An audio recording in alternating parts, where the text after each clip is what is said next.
যে যাকে ভালোবাসে সে তার জন্য 24 ঘন্টা পাগল থাকে। টাকা পয়সা ধন দৌলত দিয়ে ভালোবাসার বিচার করা যায় না। দেখেন না লাইলির জন্য মজনু কত পাগল ছিল।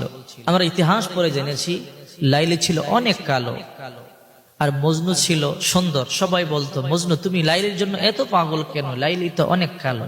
তো মজনু বলতো, আমার চোখগুলো যদি তোমার চোখে লাগাও তাহলে তুমি লাইলিকে কালো দেখবে না, তুমি সুন্দর দেখবে। একবার একটি কুকুর মজনুর বাড়ির সামনে দিয়ে যাচ্ছিল। মজনু কুকুরটির পায়ে চুমু খেলেন, কুকুরটিকে জাপ দিয়ে বুকে জড়ালেন। মানুষগুলো অবাক হয়ে গেল। এতদিন মজনুকে দেখলাম লাইলির পাগল, এখন তো আরো বেশি পাগল হয়ে গেছে, মাথা খারাপ হয়ে গেছে। কুকুরের পায়ে চুমু খায়, কেন তুমি কুকুরের পায়ে চুমু খেলা?